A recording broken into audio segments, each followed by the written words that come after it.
Aqui estamos dando continuidade à leitura do livro Voo da Esperança, inspirado pelo espírito de Alberto Santos Dumont, pelo médium Voine Figner Sachetin. Capítulo 20. A violência da tempestade.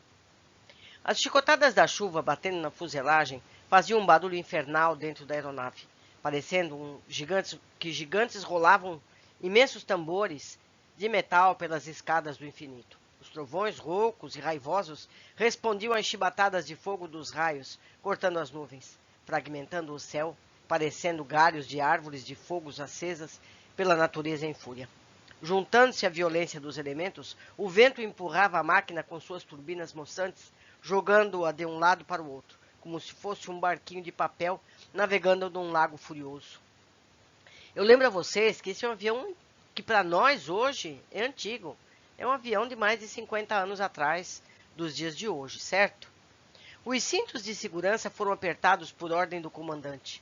Os jovens pilotos, controlando as emoções, olhavam-se, assustados. De repente, o vácuo aspira a aeronave para baixo, como se fosse imenso abismo no ar.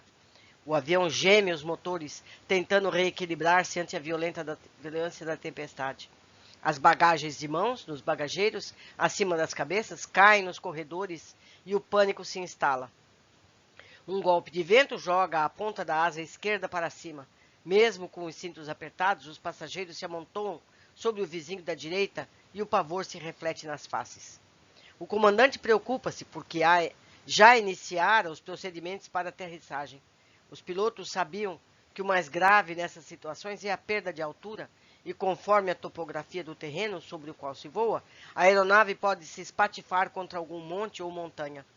Felizmente, Rondônia tem raras montanhas, muito poucas colinas. A selva ali é um tapete uniforme, verde e plano. O mais difícil para os jovens pilotos, ainda não acostumados ao voo por instrumentos, era que não viam um palmo além do nariz da aeronave, pois a chuva abundante e o vapor que se formava no ar aquecido faziam da rota um labirinto no céu onde navegavam. Barômetros e altímetros, bússolas e rádio, modernos compassos da navegação aérea, pouco lhes ajudavam naquela confusão da atmosfera revoltada na tempestade. O comandante pediu calma, explicando que, apesar do desconforto, por ser região plana, o risco era pequeno. Porém, por precaução, arremeteu ganhando altura e passando por Porto Velho, sem vê-la. Apenas Pedrinho, com seus olhos curiosos, conseguiu enxergar por um vão entre as nuvens o rio Madeira, lá embaixo. A aeronave ganhou altura para atingir camadas de nuvens mais tranquilas. As informações meteorológicas diziam que por muitas horas o tempo na região continuaria instável. O comandante conversou com a tripulação e resolveu cancelar aquela escala em Porto Velho, rumando para Cuiabá. Quando o tempo melhorou, apagaram-se as luzes de emergência dentro da aeronave.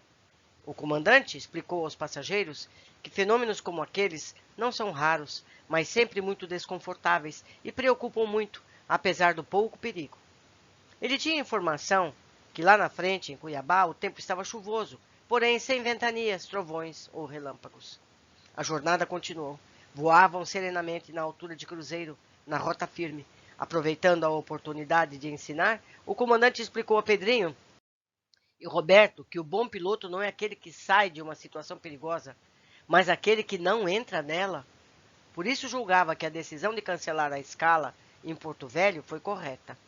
No horizonte distante via-se o avião perdendo altura, como se descesse por uma rampa gigantesca e acidentada, estendida no ar, em direção ao aeroporto de Cuiabá.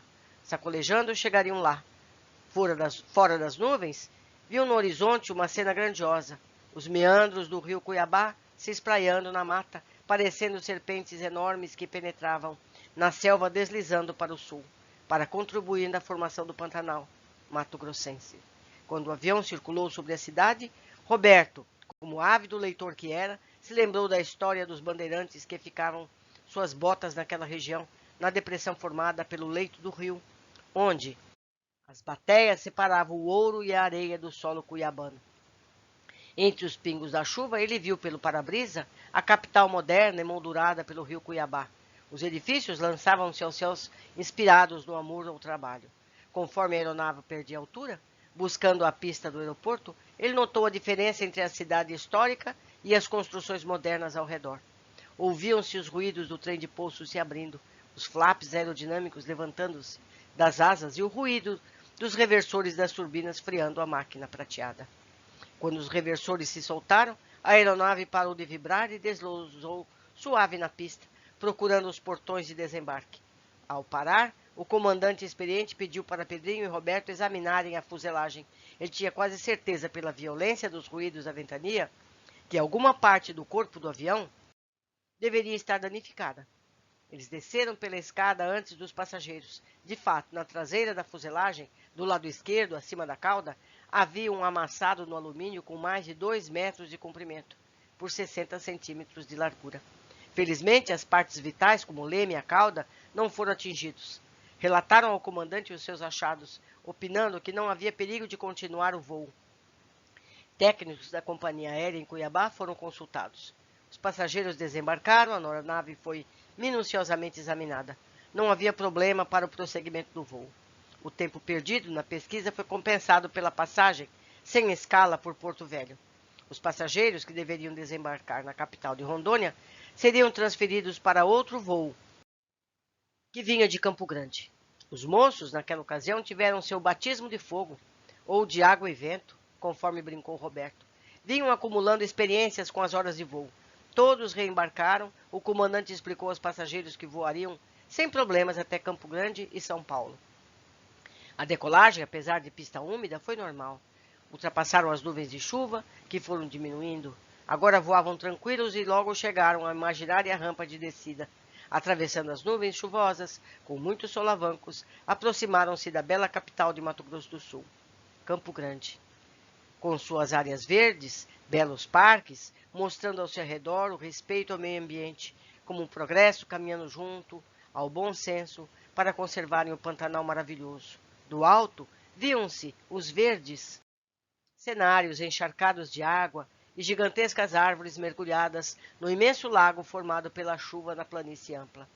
Pela beleza daquele cenário, os para-brisas da aeronave transformaram-se em tela deslumbrante, como nenhuma outra que Deus criou na terra. No pouso tranquilo, tocaram o solo. Logo mais, com a troca de passageiros, dão um novo salto aos céus até Brasília. O tempo melhorou, o comandante observava o comportamento dos moços e deixava o comando nas mãos de Roberto, enquanto a máquina deslizava tranquila pelos céus do Brasil Central. Enquanto as turbinas empurravam a aeronave através das nuvens, o jovem Pedrinho ia pensando na beleza da profissão de piloto, na contribuição que ele poderia oferecer a um país de dimensões continentais como o Brasil. Aproveitando a serenidade do voo, ia pensando na nobreza do trabalho que transportava a cultura pelos céus do país. Imaginava, porém, a responsabilidade daqueles que, em terra, garantem a segurança do voo, como os controladores das torres, no seu posto de sérias tensões emocionais. Pensava nos operários, calculistas, engenheiros, construtores, empreiteiros que fazem as pistas, que calculam os aterros quando estes suportam o asfalto, as aeronaves pesadas que aterrissam, batendo os trens de pouso com pesos gigantescos. Considerava que um voo seguro precisa de equipe tranquila, bem preparada numa cadeia de inteligências profissionais responsáveis, que apenas um elo desta corrente magnífica falhar poderá causar catástrofes com perdas de vidas preciosas. O jovem piloto aprumou-se na poltrona, desviou o pensamento para as turbinas e, nas alturas, empurrava o avião na direção do próprio destino, levando homens, ciência, tecnologia, alimentos, mercadorias, medicamentos, enfim, frutos do trabalho coordenado de todo o país. A aparelhagem eletrônica indicava a aproximação de Brasília. Roberto entregou o controle da aeronave ao comandante e, junto a Pedrinho, ficou observando os procedimentos de aproximação do aeroporto na aterrissagem. O cansaço, fruto da tensão emocional, mais do que o trabalho físico, foi tomando conta de toda a tripulação. Roberto respira fundo. Mais um salto no ar e estaremos em casa, companheiro. Chegaram a São Paulo. Os dias foram se desenrolando, transmitindo experiência, criando preocupações, vencendo decepções, mas, acima de tudo, confortando-os no sentimento do dever retamente cumprido, coroando-lhes as horas. Tivemos agora um capítulo mais movimentado. Ficamos por aqui nesse momento e aguardo vocês no próximo. Até breve.